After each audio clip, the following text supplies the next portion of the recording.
सूचना केवल हमारे विचार हैं, वित्तीय सलाह नहीं। निर्णय लेने से पहले खुद शोध करें। किसी भी लाभ या हानि के लिए हम उत्तरदायी नहीं हैं। आज हम देख रहे हैं Ratnamani metals and tubes limited के 2024-25 Q3 की consolidated financial performance. Starting with the sales, पिछले क्वार्टर से सेल्स में 35.5% का इंक्रीज हुआ है, मगर कंपनी ने पिछले साल के मुकाबले 5% का सेल्स इंक्रीज रिपोर्ट किया। Expenses 36% quarter on quarter increase हो गए हैं, जो साल भर के 5% के राइज के साथ अलाइन करता है।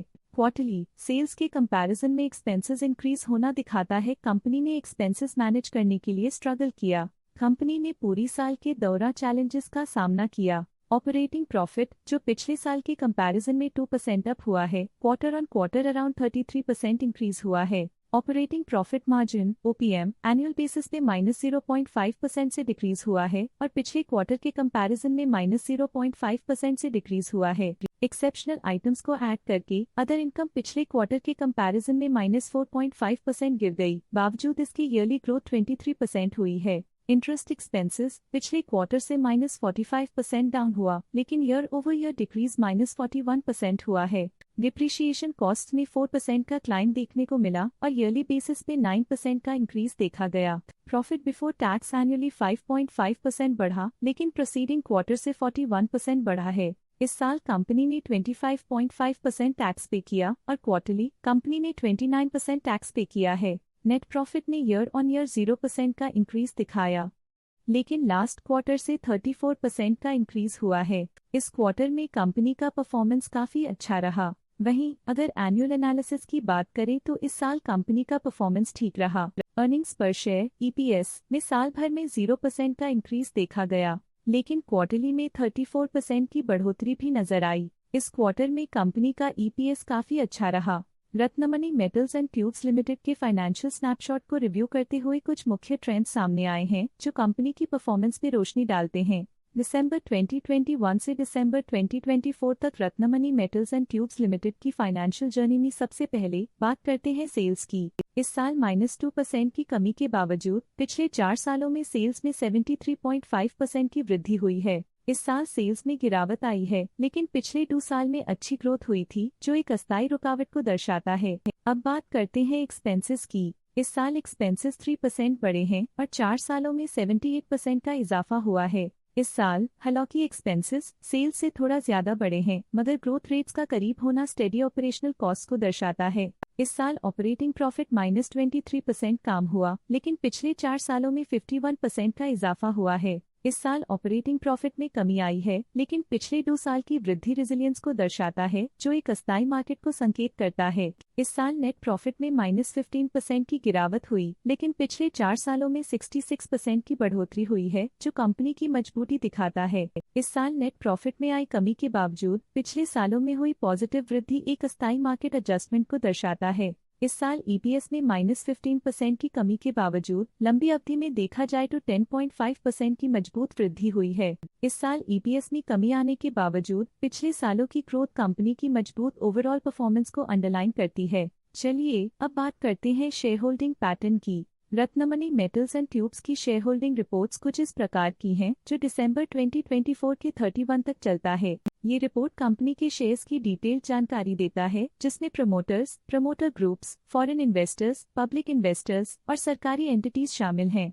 पब्लिक हेल्थ शेयर्स का परसेंटेज 2024 के सितंबर में 10.74% से 2024 के दिसंबर में 9.92% तक डिक्रीज हो गया। इस डिक्रीज से साफ है कि इस टाइम पीरियड में कंपनी में पब्लिक का हिस्सा डिक्रीज हुआ है।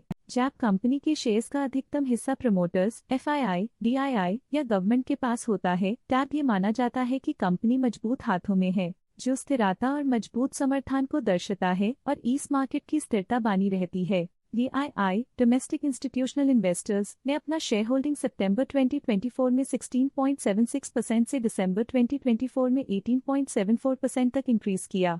ये बताता है कि डोमेस्टिक इंस्टीट्यूशंस ने कंपनी में अपना इंटरेस्ट 1.98% तक इंक्रीज किया है। फॉरेन इंस्टीट्यूशनल इन्वेस्टर्स की शेयर होल्डिंग में थोड़ा डिक्रीज आया 2024 के सितंबर से 2024 के दिसंबर में, जो दिखाता है कि फॉरेन इंस्टीट्यूशंस ने अपने स्टेक को क्वार्टर टू क्वार्टर -1.16 से डिक्रीज किया है, जिसे पता चलता है कि उन्होंने अपनी इन्वेस्टमेंट्स को पुल बैक किया है।